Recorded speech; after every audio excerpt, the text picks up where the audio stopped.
यदि सायद मैले यो कुरा 5 देखि 10 वर्ष अगाडि थाहा पाएको भए छुट्टै हुन्थ्यो।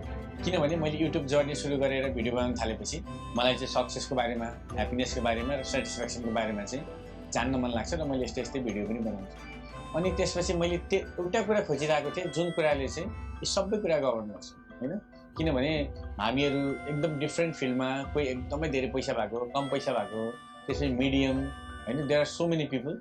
अनि सबैलाई चाहिँ केही न केही नपुगेकै हुन्छ। अनि के कुराले चाहिँ त्यो कुरा डिटरमाइन गर्छ सक्सेस, ह्याप्पिनेस, सेटिस्फ्याक्सन, त्यो कुरा मेरो मनमा एकदमै खेलिरहेको हुन्थ्यो र म चाहिँ सोचिरहेको हुन्थेँ what might be that one. कसैले चाहिँ बर्निङ डिजायर भन्छन्, कसैले चाहिँ टेकिङ एक्सन्स, कसैले के भन्छन्, there are so many things. अनि रिसेन्टली मलाई एकदमै चित्त बुझ्यो एउटा कुरा, त्यो भनेको डिप वर्क।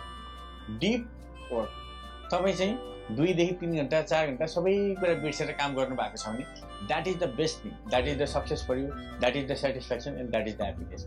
चाहे त्यो भगवानको पूजा गर्नुहोस्, चाहे चाहिँ बारीमा गएर 2-3 घन्टा आनन्दले काम गर्नुहोस्, चाहे तपाईँ बुकमा काम गर्नुहोस्, चाहे एआईको भिडियो बनाउने काम गर्नुहोस्, चाहे युट्युबको भिडियो बनाउने काम गर्नुहोस्, अथवा तपाईँ आफ्नो पसलमा काम गर्नुहोस्, अथवा कुनै पनि एकदम लो लेभलको काम गर्नुहोस् अथवा हाई लेभलको काम गर्नुहोस्। तपाईँ म्यानेजर हुन पनि सक्नुहुन्छ, पिउन हुन पनि सक्नुहुन्छ, इट डजन्ट म्याटर।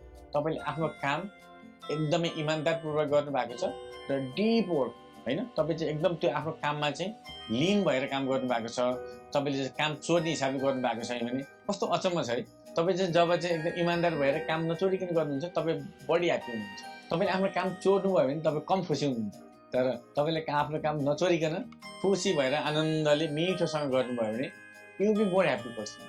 यो अचम्म होइन त। मलाई के लाग्छ भन्दाखेरि काम चोर्यो भने, कम काम गऱ्यो भने चाहिँ ह्याप्पी भन्छ जस्तो लाग्छ, तर होइन रहेछ। डिप वर्क तपाईँले 3 देखि 4 घन्टाको डिप वर्क गर्नुभयो भने कुनै पनि चिज, चाहे त्यो हलो जोत्ने हलिदाईले चाहिँ हलो जोत्दाखेरि गरेको डिप वर्क होस् अथवा कुनै पनि म्यानेजरले आफ्नो अफिसमा गरेको चाहिँ डिप वर्क होस्, it doesn't matter, that will give you the same level of satisfaction.